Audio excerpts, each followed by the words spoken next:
Oh! Hey, Riri Mano, Beji Mano, hey, you was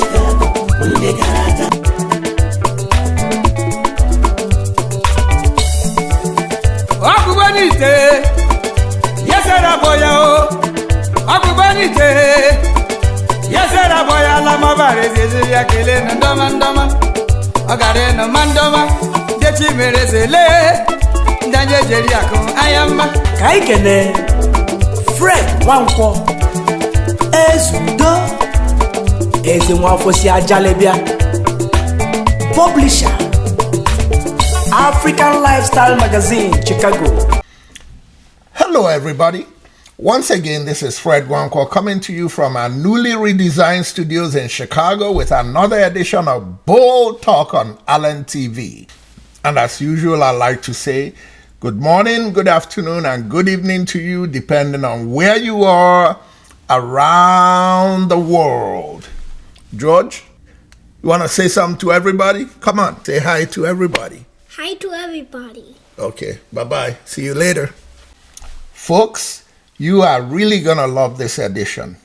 It's about promoting progressive Nigerians and Nigerianness as one people and really debunking and killing the idea of tribalism and bigots in Nigeria and making them embarrassed every time they say something that is bigoted and tribalistic, and that's whoever is being tribalistic. You're going to love this. As the discussion goes on, you're going to understand why I said you're going to love this edition. The pride of Nigeria across the world, our people, our human resources. They are Nigerians. They are not Yorubas. They are not Igbos. They are not Fulanis. They are not Edos. They are Nigerians. And I get peeved when I see an Igbo person who did something great in UK or in the US or wherever, and then I get the message, I get the chat from an Igbo source, and it says, Tony Okonkwo, an Igbo person who is the first person to achieve this in the UK. Or similarly, I get the same kind of stuff about Babatunde Balogun, who lives in the United States, who is the first to achieve XYZ.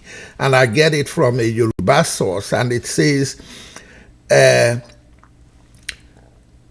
Babatunde Balogun, a Yoruba Nigerian, is the first to do it. It's shameful.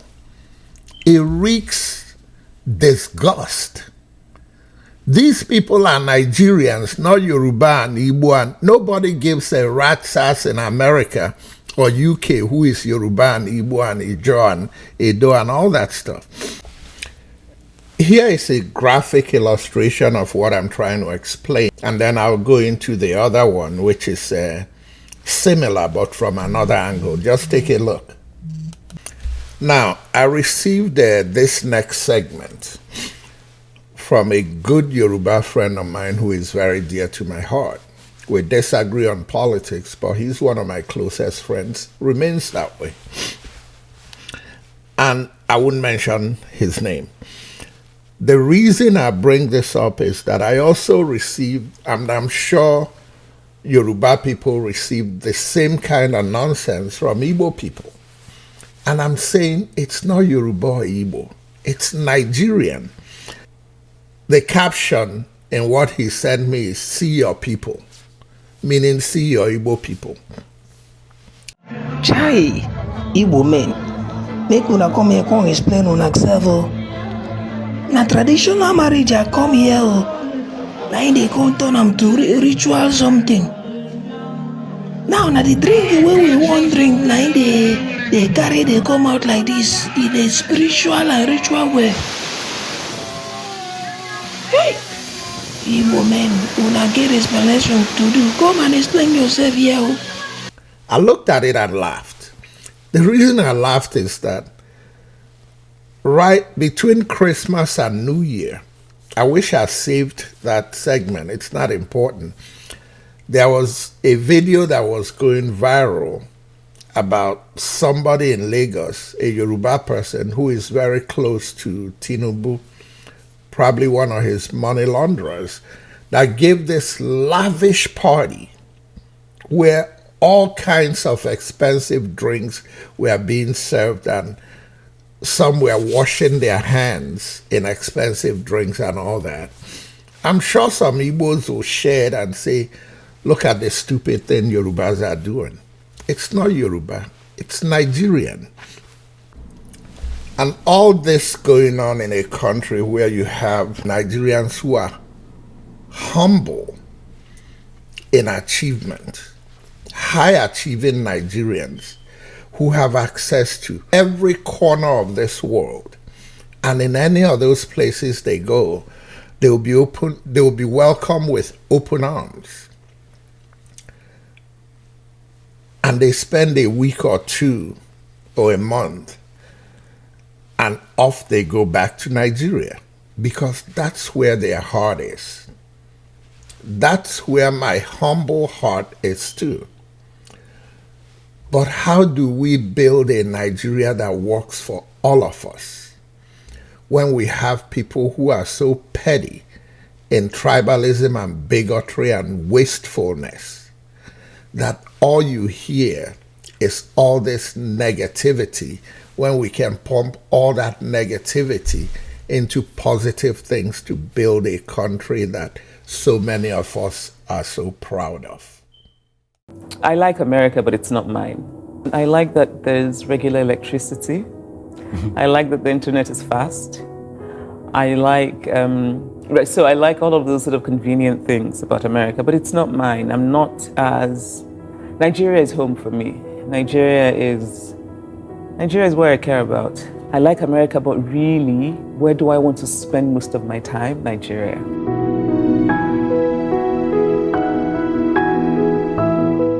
Folks, I'm getting fired up, and I'm getting into the beef of this episode. Nigerians are so welcome all across the world.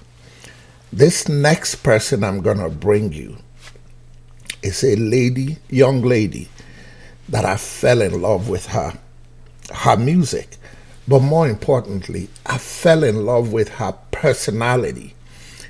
A great ambassador for Nigeria, as radical as you could find an Afrobeat personality, but as eloquent and articulate as you can find an ambassador of Nigeria when you see her across the world carrying the Nigerian flag, not the Yoruba flag. I'm honored, I'm proud to be receiving this alongside my fellow honorees at this great university. Thank you to all my friends, my family. You guys have traveled far and wide to be here with me to share this moment. Thank you to my mom, to who I dedicate so much of my achievements to. To my father, may he rest in perfect peace, who would have been so proud to see this day. A special thank you to my +1, my son, my baby Jamil. Mommy loves you. Okay, so now that the formal part is over, can I be real? All right. I'm gonna start in a very different way. I failed at a lot of things, actually. I was bullied at school severely when I moved to the UK. I ran away from home a few times. I was suspended a few times from school. I've been globally ridiculed a couple of times. I'm not gonna say what it is, but it rhymes with cake, the irony. And I also failed principles of finance at this very university when I was graduating. But this same girl went on to be a leading figure in a global phenomenon called Afrobeats. And some call me Queen, but it's Dr. Savage from now on.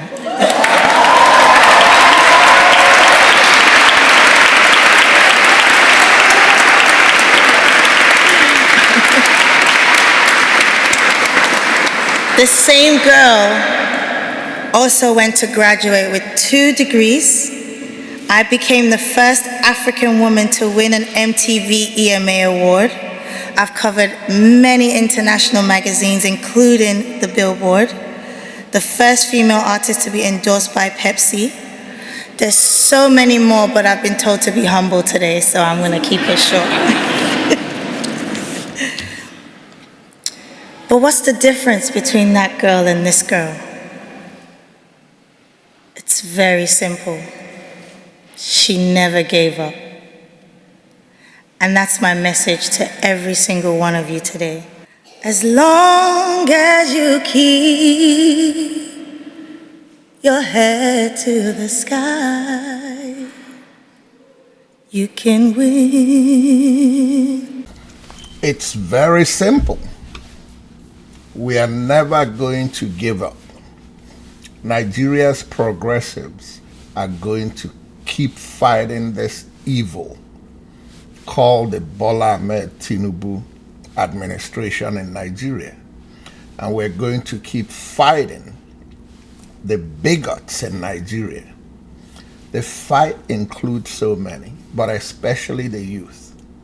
But you got the Rufai Hoseinis, you got the Dele Farotimis, you got the Pade Banjos, you got the backing, but the youth must not give up.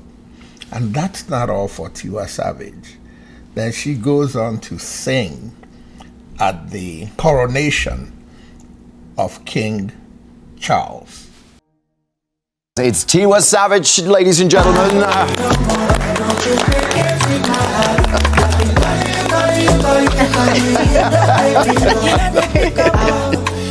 Unfortunately, the pyros only work once, but you got the dry ice, right? Thank you. That's where the money's spent on this show. Thank you. I'm thrilled to meet you. Thank you. The performance at the coronation, I was saying in makeup, we had a load of mates screaming at the screen during the coronation. We might have had a refreshing beverage or two for that concert, but when you came on, there was absolute silence. It was hypnotic. It was an absolutely spectacular performance. How did it feel to perform for the King?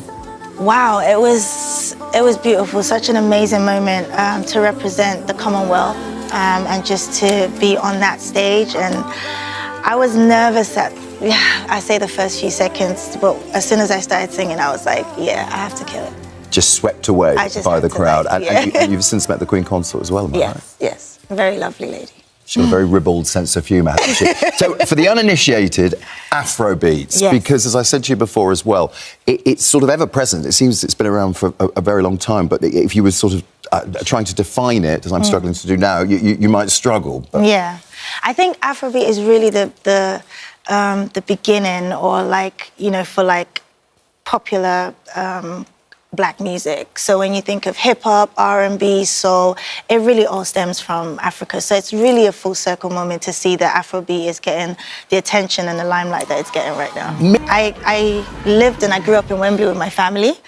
I got kicked off of X Factor in Wembley. I saw that was Sharon Days, 2006, yeah, right? but guess what? I'm coming back now to shut it down in Wembley Arena. So the moral of that story is when they tell you no, you come back and tell them or show them why they should have told you yes. Yes, you must be very much looking forward to taking to the stage at Wembley. That's November. I know the tickets go on sale towards the end of the week, don't they? Yeah. Yes, they do. So it's going to be cracking. Are you going to come? I'll be... Oh, listen, it's probably the best invite I've had all year, to be quite honest. Since the coronation avoided me, right? Exactly, never made the cut for that. It's absolutely beautiful to meet you. I think you're a huge, huge You talent. were born in Nigeria. Is there a big Nigerian influence in your music? Yes. All of my songs, I mix it with English and my native language Yoruba, and you can even see my videos. Like I can't escape from it, you know. And it's if anyone hasn't been to Africa, been to West Africa, yeah, you need to. It's beautiful. Lagos is one of the great cities. Yeah, have you been? Lots of times. So you know, Amazing. you know the traffic is crazy. But the music is so fabulous. Thank you. The Awolowo Road. Yes. Oh wow. I've been to clubs in the Awolowo Road. Clubs. Yeah. Oh wow, he's a real G. You're a real G. Wow. Close on that one, Laura. Never heard him call that. My respect is like, Right, whoa. okay, right. You need to throwing come to shade my over me, concert Ed. then. I do. I Yes, want to come. please. Yep, in your face. She is Nigeria's Tiwa Savage, not Yoruba people's Tiwa Savage. And progressive Yorubas know who she is, Nigeria's pride. We all claim her. Question that I have is,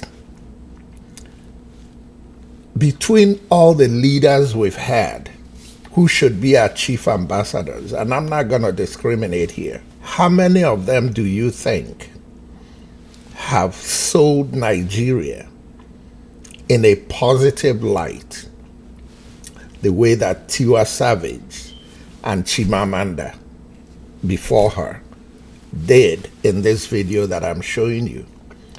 So the talent we have are not in the main positions to market this great country. And this takes me to the next one, which is Ijoma Uchebu, Professor Ijoma Uchebu. I'm not going to preempt her. I want you to listen to a very short segment I'll bring you from an interview she had with Arise TV with Ayo Eshe and Rufai Oseni. Just listen, and I'll tell you why I'm bringing her to you.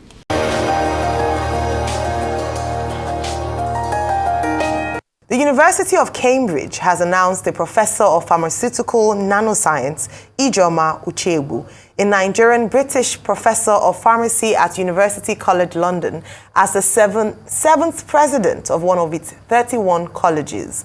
This was made known in a statement titled, Wolfson elects Professor Ijoma Uchebu as the college's 7th president on the university's website. Joining us now is Professor Ijoma Uchebu, the 7th Cambridge University president. Good morning, and thank you very much for joining us, Professor Uchebu. Thank you so much for having me. Excellent. Amazing. It was brilliant watching your debate. I believe that was debate at Oxford University. And it was excellent to see you present your points, and I could see you smile as we came on, on air, and just looking at yourself. I don't know how long ago that was or how close that was. But first of all, congratulations. We're very proud, not just, in the studio, but as Nigerians, very proud of you and the work that you've done so far. And so the first question... Oh, thank you so much. Excellent. The first question I'd like to ask is, what is the significance of this new level, this new appointment that you've attained, especially in your professional career, for you as a person, and of course, beyond just being a British national, from your Nigerian roots as well? What's the significance of this? Yeah, I mean, I've been working in this field for about 30 years. So for me, after a life in science and many discoveries, and we have some medicines that we are making based on the technology that we've discovered, and then having this leadership position, it really does give me an opportunity to give back, because science has been very, very good to me. Pardon me again while I talk about Nigeria's bigots and tribalists. Dr. Uchebu just said that science has been very good to her, and it's time for her to give back. Science became good for her based on the tools that Nigeria gave her as she went through her schooling in Nigeria, all through University of Benin and University of Lagos. Not University of Nsukka, not University of Nnamdi Azikiwe, not Alvan Ikoku, University of Benin and University of Lagos. And now she wants to give back. She doesn't want to give back to Igbos. She wants to give back to Nigeria. She wants to give back to Africa. She wants to give back to humanity.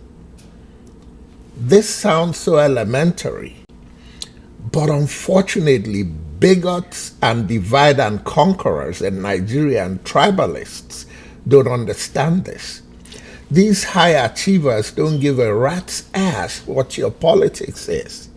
They just want to give back, for crying out loud. Really great stuff. So, I mean, the first question I asked before was, one of the questions I asked was, how can we use, nanoscience to treatment of most of these ailments of the African continent? Take, for instance, the battle against malaria, the battle against high blood pressure, diabetes, and cancer.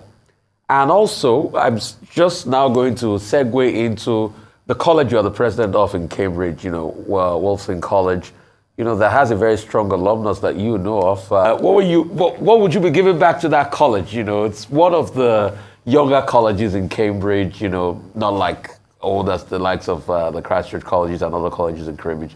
What would you be giving to that college, and what would you be, focusing on as regards that strong alumni base? This is excellent. So let me talk about the contribution of nanomedicine, first of all, to some really awful diseases. So I'm also a trustee of the Wellcome. The Wellcome is the world's largest biomedical research charity. We have an endowment of about £35 billion, and we're looking to spend £16 billion over the next 10 years. And so I'm a trustee of that organization, and one thing that we are spending a lot of money on is a new TB vaccine. TB is a growing problem. The vaccine that currently is used is not effective, and we are spending a lot of money on developing a new TB vaccine. And this new TB vaccine will use a form of nanotechnology.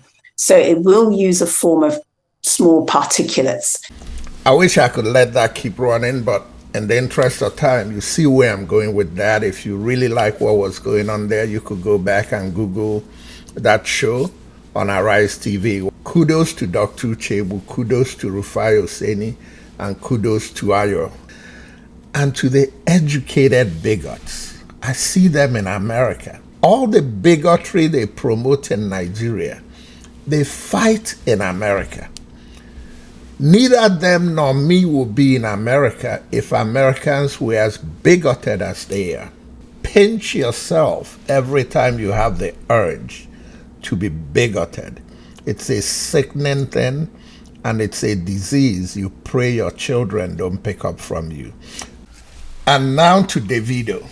My elitist friends, Nigerians, we like to be elitist, will walk away and say, look at all the time he spent on Tiwa Savage and Davido. I'll tell you why. Tiwa Savage and Davido marketed Nigeria better than most PhD elites I can find. If you listen carefully to Tiwa Savage and Davido, what they talk about is Nigeria. What they talk about is empowering Nigerians. What they talk about is how to give back to Nigeria in an honest way. And when they are giving back, they are picking up people from their childhood that nobody else would have tried to help. And they are not giving them crumbs. They are not giving them fish. They are teaching them how to fish. And some of those people have also become big.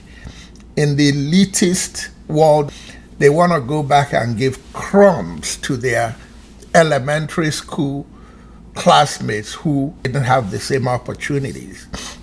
Listen to Davido talk about empowering people from the hood. That's why I pick these youth. They get it. They get what our generation don't get. Listen carefully to what he says about how important it is to him to make sure that he brings along all the boys from the hood who were there with him when he got started. Davido is a Nigerian we should all be proud of. Welcome back, everybody. With musicians like Beyonce, Drake, and Selena all collaborating with Afrobeats artists, the Afrobeats genre is beginning to truly dominate the U.S. pop music scene. Our next guest is known as the king of Afrobeats. He's had the longest charting Nigerian song in Billboard history, no big deal, and the first Nigerian music video to reach 100 million views on YouTube. His new album is called Timeless. It's out now. Everybody, please give a warm welcome for Davido!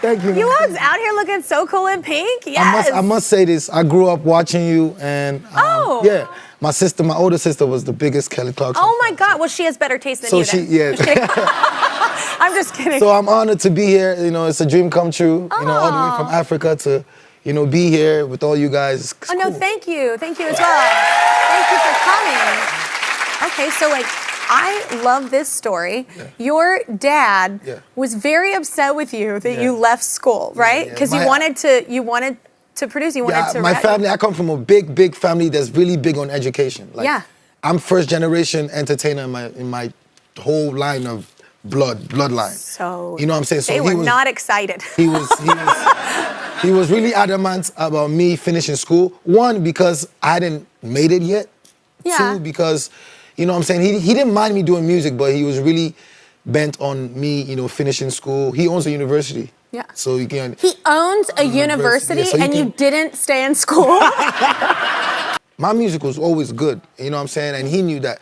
So the more I was going away for 2 weeks, doing the music, dropping videos, my music was getting bigger. Then, so it got to a point where I was a distraction to the class. So I'm like, yes. I love it. Yes, I've made it. Yeah, like I was distracted to the class. So I'm like, I don't even gotta leave by myself. They telling me to get out. You know what I'm saying? I love it. So after a while, then I kind of had to do like a per-time class type stuff. Yeah. And then I was getting too big, and then he got mad. I'm talking about he see a billboard of me doing a show. The show gets canceled before I even get there. Oh my God. He has that type of power. Yeah, that type of power. What a powerful You know what I'm saying? So it got to a point where everybody was being scared to book me. You know what I'm saying? So I'm like, you know what? This is a movie. Yeah, this is crazy. Your life is a movie. This is crazy. So at that time, I had a song that was like, and at this time, I had a song probably was like top 20 on the charts in Africa. But then the next song I made went #1. Like the president of the president. Yeah. The president's like rocking out. The president of the country, my song was his ringtone. So like after that, You're like, I am not showing up for class. So sorry, bro. So eventually though, I went back and I did finish because I only had like a year and a half left. So eventually, I did finish those. I love that your dad though, he's seen you like being unsuccessful on Billboard. It's like, no, I'm gonna shut that down. You made a deal. Yeah, you made a deal. And now he's the biggest fan. I love that. Biggest fan. Yeah. It was important. That's amazing. It's supportive in a chaotic way. It's like, so wait, you named the album Timeless. Timeless. Yes. And then I heard, did you go in? I've actually done this before because your life kind of changes and it alters some of the songs. But I heard you went in and re-recorded some of the music for it. Yeah, definitely. You know how it is. Like we know how it is when you sit on something for so long, you get tired, and then I kind of got in a different space. Yeah. When like the album was getting finished. So I told the label, I was like, yo, can I get like 3-4 more months? I went back home to my key producers, the people that I was working with in the hood before I left to all the glitz and glamour. Like I went back to the hood and I brought everybody together and we all sat down, and under 3 months we completed the album, and it's my biggest charting album till date. Man, congratulations. Now here is a young man that's not just thinking about himself. He has made it. He's huge. But he talks about how his main goal at this point is to make sure that as he moves along, he's bringing the people he started out with, producers, janitors, drummers, writers, whoever, he's bringing them along. He's teaching them how to fish. he's not giving them fish? How many Nigerians, school principals, school headmasters, governors, teachers, presidents, managing directors, how many Nigerians teach the people under them how to fish? All they do is from time to time give them fish to eat for a day. Because Nigerian leaders love people to come and say, yes, sir, master, to them. These young Nigerians, Tiwa Savage, Davido, Chimamanda, the Hollywood people, all these people are into bringing people along. So maybe we need to start reverse teaching the leaders who we call leaders, teaching them how to bring Nigerians along. Listen to Davido. Ladies and gentlemen, give it again for my man, Davido. Here. Hello. It's amazing. Yo, by the way, just so you know, we have 750,000 on the live stream right now. Okay, wow. Okay, so we got people here. We have 750, 750,000 just watching us, about to do this right now. Amazing. So let's make it good. Happy to be here, sir. For sure. So, I'm going to talk to you first about the early years, okay? Yeah. The early years. You were born in Atlanta. Yeah, fact. And you were educated in Lagos. Tell me the impact of growing up in both cities. How did it affect you as an artist? I think definitely Africa affected me first. You know, I was born in Atlanta, but I didn't actually live in America till I used to come every year, but I didn't actually live and stay in America till I came for school. Coming up early in the growth of hip hop, there was always a lot of. It's a very competitive art form. So there wasn't a lot of camaraderie. Not in the beginning. There's a lot more of it now than there was coming up. Tell me about the camaraderie in Afrobeat. So it feels like the majority of the African artists are coming together, working together, and sort of saying like the success of this thing is ours, and we do it as one. It feels like that. Is that how it is? Oh, definitely. You know what I'm saying? Even if you look at down to even when we come out here for tours. Like we could come out here and do shows with any big company, which we still do. But if you look at every African artist now that's doing any big tour, whether it's an arena tour or it's a venue like this, or you always notice that we always try to involve our African promoters. You know what I'm saying? The people that started this thing with us.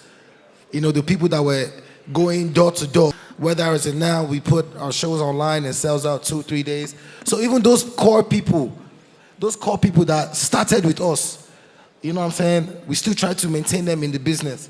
So even when the Western world is calling, for example, if the Western world is calling, when I say Western world, I mean the big corporations. Yeah. So when the big corporations come and be like, yo, David, for example, when I was doing my clothing line with Puma, you know, they came, now they seen the vision, right? Yo, David, what's up? Let's do this clothing line. And I'm like, yeah, we can do it, but wait. Let me go get my brother from Africa that's been doing my clothes for the past 5-6 years that made y'all notice me and meet me halfway. That's fair. By the way, you know what I'm guys, saying? clap for that. That is very, very special. That is very special, and you know, something I wish that, you know, in hip hop in America we did more of that. Okay, guys, I hope you got my drift. Basically, I'm trying to show that whether it's the scientist, Professor Uchebu, or whether it's Tiwa Savage, or whether it's Chimamanda showing her pride about where her heart really is, or whether it's Davido. When we watch these things, we're watching with pride. It's Nigerians. Just like when soccer is going on and we're watching Nigeria win, we're cheering for Nigeria.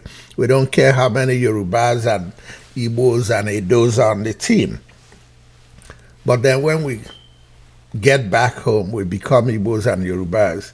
This next guy as I conclude, captures the whole thing. Yoruba, Hausa, Igbo, and the other tribes in Nigeria. This question is for you people. I need an answer. Just write it on the comment section. First question I want to ask everybody in Nigeria, all the tribes in Nigeria. Now, Nigeria are playing football. They are playing match. I'm seeing something where they confuse me. You know, tribalism in Nigeria. Why is it that as Nigeria they play ball, both under 17, under 20, under 30, all this even as far I go. Anytime when they play ball, football match, when you come for the prayers where they play that match, some are Yorubas, Hausa, Igbo, other tribes in Nigeria. Then there for that field, they play ball, they play for Nigeria. Now, if Igbo man score goal, you go see how all the Nigerians will shout goal, both Igbo, both Hausa, both Yoruba, all the tribe in Nigeria, all of them will rejoice. If Hausa man score goal, you go see how the same Igbo people, both Yorubas, Hausa, everybody go to rejoice and shouting goal.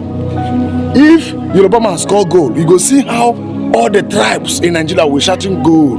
But why, if we come back home, I don't really know the kind of tribalism I will practice in Nigeria. During the answers, all the tribes in Nigeria, both Igbo, both Hausa, both Yoruba, everybody answers. All of them tribalism go that time. They focus on answers. They focus on answers. Now, I can remember during the death of Mohbad. Mohbad is a Yoruba man, but Igbo people carry him for head at that time. Even the Igbo people do protests in Enugu, so even Anambra State, they are doing protests against about Yoruba guy where they call Mohbad where die. But I don't really know the kind of tribalism I will practice in Nigeria. If we go to the ball match, Hausa man score goal, Yoruba score goal, Igbo man score goal, you go see all the tribes they rejoice goal. But why is it among us? Why tribalism? Why this tribalism? I need an answer. Why this tribalism? I couldn't have summarized it any better. That short clip by that guy summarizes everything I wanted to talk about today. And on that note, ladies and gentlemen, once again, this is Fred Nwanko coming to you from our studios in Chicago with another edition of Bold Talk on Island TV. And until next time, good night and God bless a better Nigeria.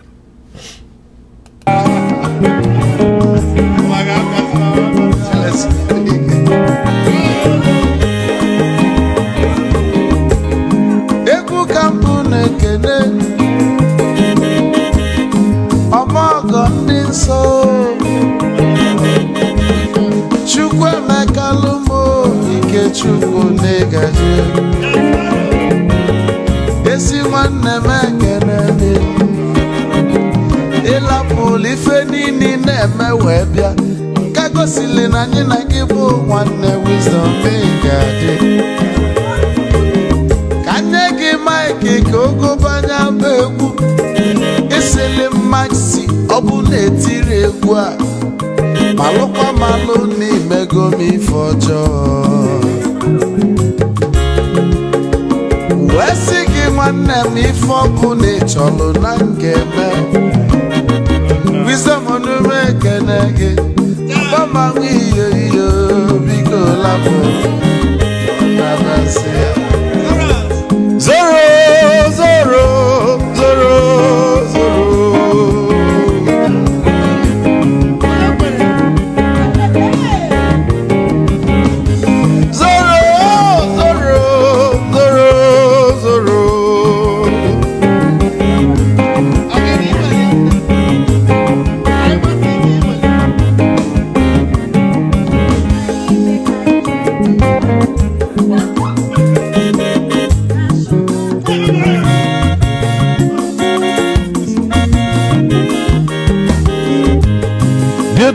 Joy na bugwa Hausa, Sokoto, Ojembe Nwilo, anụ solo nwe nwanọfịa n'ara, onye nwụrụ zuru ike.